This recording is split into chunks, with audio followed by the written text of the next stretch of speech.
Phone उठाओ माँ, आखिर कहाँ चली गई? कल से फ़ोन ट्राई कर रहा हूँ, फ़ोन ही नहीं उठा रही हो आप। हेलो बेटा। हेलो माँ, कहाँ चली गई थी आप? कब से फ़ोन ट्राई कर रहा हूँ आपको, लेकिन आप फ़ोन ही नहीं उठा रही हो। कल भी आपको कॉल किया था मैंने, कल भी आपने मेरा कॉल रिसीव नहीं किया। इतना बिजी कहाँ हो? तबीयत तो ठीक है ना आपकी? अरे बस कर बस कर। हाँ बेटा, थोड़ी तबीयत ठीक नहीं थी, बस इसीलिए सुना ही नहीं दिया होगा, कहीं रखा रहा होगा मोबाइल। अभी सुबह थोड़ा सा आराम मिला है, दवाई खाई थी तो इसलिए तुझसे बात हो गई। क्या हो गया आपको? अरे माँ, फ़ोन करके बताया तो करो आपकी तबीयत खराब है।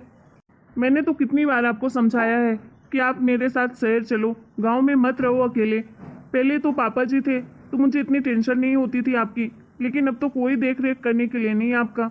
डॉक्टर को नहीं दिखाया आपने? नहीं बेटा, डॉक्टर को नहीं दिखाया। देखती हूँ शाम तक, अगर नहीं तबीयत ठीक होती तो जाऊंगी डॉक्टर के पास। आपको कहीं जाने की कोई ज़रूरत नहीं है, मैं आता हूँ आपके पास। और इस बार आप जिद मत करना, मेरे साथ यहाँ आ ही जाना। कितना भी समझा लो आपको, लेकिन आपकी तो मोह माया छूटती नहीं है गांव से। बच्चों जैसे जिद करने लगते हो, गांव में रहना है, गांव में रहना है। चलो आप आराम करो, मैं बगल वाली आंटी से बात करती हूँ, वो आएंगे आपके यहाँ और खाना बना देंगी आपके लिए, तो आप खाना खा लेना। 3 से 4 घंटे में मैं पहुँच जाऊँगा, ठीक है? तब तक आप अपना ध्यान रखना, जबरदस्ती का कोई काम मत करने लगना। अरे क्यों परेशान हो रहा है तू? सर्दी जुकाम है, 2-3 दिन में अपने आप ठीक हो जाएगा। अब उतनी दूर से यहाँ आ रहा है भगते भगते। मत आ यहाँ, मैं ठीक हो जाऊंगी, फिर बाद में कभी आऊंगी। 1 महीने बाद फिर बुला लेना भले मुझे, अभी रहने दे यहीं पर। माँ, इस बार मैं आपकी नहीं सुनने वाला हूँ, मैं आपको लेकर ही आऊँगा यहाँ पर। चुपचाप से आप आराम करिए, मैं अभी आ रहा हूँ आपको लेने के लिए। आपकी जिद नहीं चलने वाली इस बार। अरे कितना परेशान होता हूँ मैं, वहाँ ना कोई देख रेख करने के लिए, ना ही कुछ। यहाँ काजल अच्छे से आपका ख्याल भी रखेगी, किसी चीज़ की कोई कमी भी नहीं होगी, खाने पीने का भी अच्छे से ध्यान रखेगी वो। वहाँ तो कुछ पता ही नहीं आप अपना ख्याल रखती भी होंगी कि नहीं। खाने पीने का तो कोई टाइम ही नहीं है आपका। मैं अभी आ रहा हूँ, रखिए फ़ोन, ख्याल रखिएगा अपना। अच्छा ठीक है, आजा। तू सुनेगा थोड़ी ना, अपने बाप पे जो गया है। चल मैं आराम करने जा रही हूँ। ठीक है माँ। माँ को भी ना कितना भी समझा लो, जरा सा अपना ध्यान नहीं रखती है, ना ही किसी की सुनती है। खुद तो परेशान रहती हैं, दूसरों को भी परेशान करती हैं। इस बार तो मैं उनको लेकर ही आऊँगा यहाँ पर, कोई नहीं सुनने वाला मैं उनकी। अरे बेटे के रहते हुए आखिर उन्हें क्यों दर्द झेलना पड़े? मुझे तो खुद ऐसा लगता है कि जैसे मैं अनाथ हूँ, उनके बिना यहाँ रह रहा हूँ अकेले, उनसे इतना दूर। काम की वजह से, बच्चों की वजह से मुझे इतना दूर रहना पड़ रहा है। अपनी घर गृहस्थी बसा रहा हूँ यहाँ, लेकिन मैं माँ को भी अपने साथ ही रखूँगा, अब कहीं नहीं जाने दूंगा उन्हें। ऊपर से लोग भी क्या सोचेंगे कि बेटा है, इतने ठाट बाट से रहता है और माँ को गांव में अकेले छोड़ दिया है। आखिर कैसे समझाऊँ मैं माँ को? 15 दिन उनका यहाँ रहना मुश्किल हो जाता है, गाँव गाँव का रट लगाने लगती हैं। अमन जी, क्या हो गया माँ को? आप बड़े परेशान लग रहे हैं। अरे काजल, माँ की आदत तो तुम जानती हो ना। कल से उनको फ़ोन लगा रहा था, अभी तक में उनसे बात हुई है मेरी, फ़ोन ही नहीं उठा रही थी। और अभी बात किया तो पता चला उनकी तबीयत खराब है। क्या? माँ की तबीयत खराब है? फिर क्या हो गया उन्हें अचानक से? मैंने भी कल फोन किया था, मेरा भी फोन नहीं उठा रही थी, मुझे लगा किसी काम में बिजी होंगी। जब तुम्हारा फ़ोन नहीं उठा रही थी तो तुम्हें बताना चाहिए था ना कि तुम्हारी भी उनसे बात नहीं हुई। एक तो वो गाँव में अकेली हैं, ऊपर से बेचारी की तबीयत भी खराब है, पता नहीं किस साल में होगी। सॉरी जी, मुझे लगा कि कहीं बिजी होंगी इसलिए फोन नहीं उठा रही हैं, और बाद में फोन करने के लिए भूल गई थी। बच्चों के स्कूल में आज ड्राइंग कंपटीशन था, बस उसी की मदद कर रही थी कल शाम को, तो याद ही नहीं आया। ठीक है, लेकिन दोबारा से इस बात को ध्यान में रखना कि माँ को किसी तरह की तकलीफ बिल्कुल नहीं होनी चाहिए। अगर वो फ़ोन नहीं उठाती तो मुझे तुरंत बताया करो। वैसे तो अब मैं ये नौबत आने ही नहीं दूंगा। आज मैं ऑफिस नहीं जा रहा हूँ, मैं गांव निकल रहा हूँ, माँ को अपने साथ लेकर आऊँगा। और तुम उनकी अच्छे से देखभाल करना, किसी चीज़ की कोई कमी नहीं होनी चाहिए। और हो सके तो उन्हें मनाने की कोशिश करना कि वो हमेशा के लिए अब हमारे पास यहीं रहे, क्योंकि मुझे बहुत चिंता होती है अपनी माँ के लिए कि गांव में वो अकेले रह रही हैं हमारे होते हुए। ठीक है जी। वैसे तो मैं खुद भी चाहती हूँ कि माँ हमारे साथ रहे, लेकिन माँ रहती ही नहीं है, उन्हें यहाँ अच्छा ही नहीं लगता है। उनको गांव का ही वातावरण अच्छा लगता है। देखो, ये तुम्हारी जिम्मेदारी है कि माँ को यहाँ पर तुम रोकोगी और जिससे वो हमेशा के लिए यहीं पर रहें, क्योंकि मैं माँ को अपने से दूर नहीं होने दूंगा। अब मुझे बहुत चिंता होती है। कल से तो मेरे मन में कैसे कैसे ख्याल आ रहे थे। ठीक है जी। चलो ठीक है, घर का ख्याल रखना और बच्चों का भी। कल सुबह तक मैं वापस आ जाऊंगा और माँ के कमरे की अच्छे से साफ सफाई करवा देना। ठीक है जी, मैं सारी तैयारियां कर दूंगी। आप परेशान मत होइए। आप गांव पहुंचते ही मेरी बात करवाइएगा मम्मी जी से। ठीक है। अगर माँ जी यहाँ पर रहेंगी तब तो मुझे बहुत अच्छा लगेगा।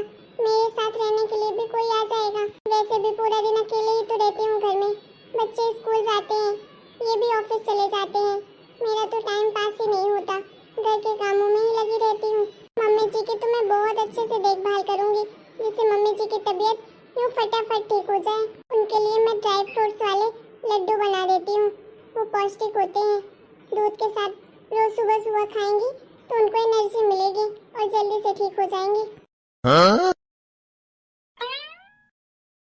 क्यों लाया तू मुझे यहाँ पर? मुझे नहीं आना था। बोली थी बाद में आऊंगी। तू भी बेटा बहुत जिद्दी हो गया है।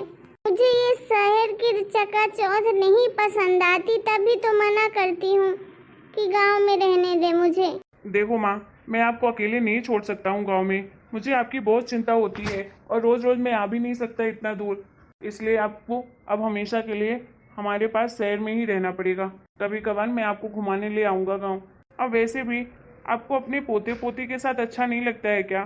थोड़ा बहुत उनके साथ खेला करो आप। आपको भी अच्छा लगेगा, बच्चों को भी अच्छा लगेगा कि अपनी दादी के पास है। अरे बेटा, कैसी बातें कर रहा है? मुझे बच्चों के साथ भला क्यों अच्छा नहीं लगेगा? मेरी तो जान बसती है मेरे चुन्नू मुन्नू में। अरे बेटा, मैं तो बस तेरे भले के बारे में सोचती हूँ, तभी तो गांव में रहती हूँ कि अपनी बहुत सारी जमीन है, अच्छी खासी खेती हो जाती है। मैं रहती हूँ तो देखभाल भी हो जाती है खेतों पर। अब मजदूर भी काम करते हैं तो देखना तो पड़ता ही है, नहीं तो फिर वो तो अपनी मर्जी का काम करते हैं। बस इसीलिए गांव में रहती हूँ मैं। लेकिन अब तू तो सुनता ही नहीं है मेरी। माँ, मुझे कोई लेना देना नहीं है गांव की ज़मीन से। ज़मीन है ना, कोई उठा के तो ले नहीं जाएगा। जिसको जो खेती करनी होगी कर लेंगे। हमारी ज़मीन थोड़ी ना कहीं लेकर जाएंगे। अरे तू भी ना पगला ही है, कुछ समझता तो है नहीं। मैं कुछ नहीं जानता हूँ। आपको हमारे साथ रहना पड़ेगा शहर में, बस। ठीक है, अब तो ले ही आया है तो अब रहूंगी। अकेले तो जाऊंगी नहीं कहीं। अरे काजल, कहाँ हो तुम? बच्चों, देखो तो कौन आया घर पे। अरे बेटा, क्यों गला फाड़ रहा है? बच्चे तो स्कूल गए होंगे ना। अरे माँ, आज तो संडे है। आज तो बच्चों के स्कूल की छुट्टी है, अपने कमरे में होंगे। अरे काजल, कहाँ हो तुम? बच्चों, देखो तो कौन आया है, जल्दी आओ बाहर। हाँ बेटा, मैं आ गई। प्रणाम मम्मी जी। सदा सुहागन है बेटा। मम्मी जी, आपकी तबीयत कैसी है अब? ठीक है बहू, डॉक्टर को दिखाया था, बोला 2-3 दिन में ठीक हो जाऊंगी। दादी, अब आप हमेशा मेरे साथ ही रहोगे ना? अब गांव नहीं जाओगे ना?